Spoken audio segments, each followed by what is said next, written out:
Bonjour, donc je suis Jérôme Trenel, je suis ce qu'on appelle un entrepreneur du net. J'ai créé ma première start-up dans les années 2000 avec l'explosion de l'Internet. Depuis, c'est ma 4e société, Slimpay, et donc j'ai cette expérience de créer des sociétés innovantes dans le domaine de la technologie.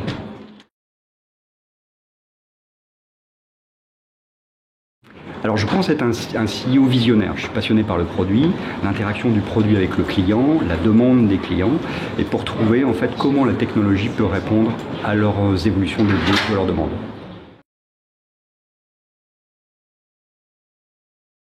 Slimpay, c'est un prestataire de services de paiement.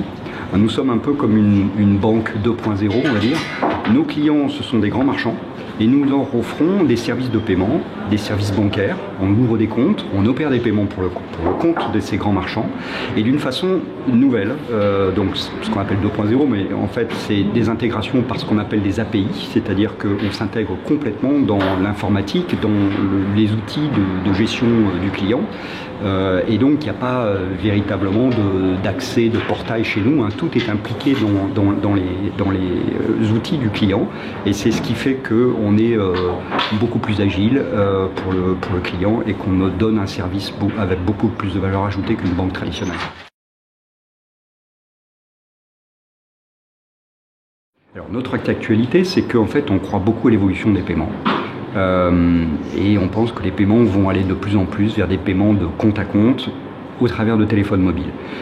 Aujourd'hui, principalement, on paye avec une carte bancaire, des chèques, des virements, un peu de prélèvement, mais on pense que demain, dans un assez court terme, on va te payer de plus en plus avec son téléphone mobile puisque la carte va se dématérialiser et donc il y a plein de services nouveaux, d'interconnexions nouvelles qui sont à établir et l'usage du paiement demain sera radicalement différent.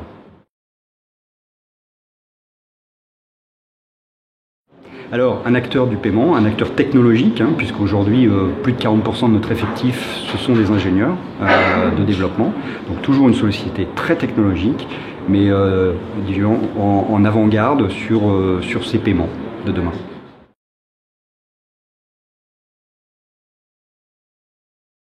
Alors notre plus grande réussite, ça a été de faire notre place sur un marché. Nous, on a été créé par une dérégulation qui a été offerte par la directive sur les services de paiement de 2009.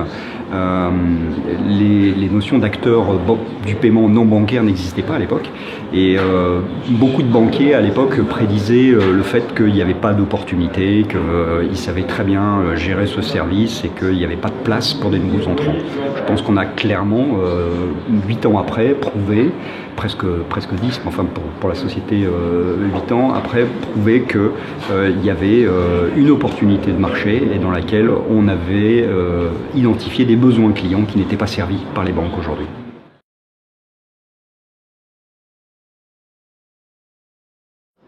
Alors les avocats pour nous sont indispensables. On est né de la régulation, de la dérégulation, mais on est régulé puisqu'on est sous le contrôle de l'autorité bancaire.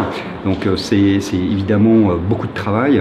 Il a fallu d'ailleurs qu'on interprète les régulations européennes avec le régulateur. On y a même participé puisqu'on a participé à la rédaction de la DSP2.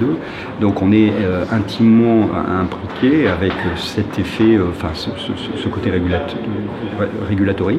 Et donc on a besoin d'avocats et je pense que les avocats ont aussi besoin de nous puisqu'en fait on est une application des nouveaux textes et donc ça les intéresse beaucoup de voir par ce qu'on fait comment un texte est mis en œuvre.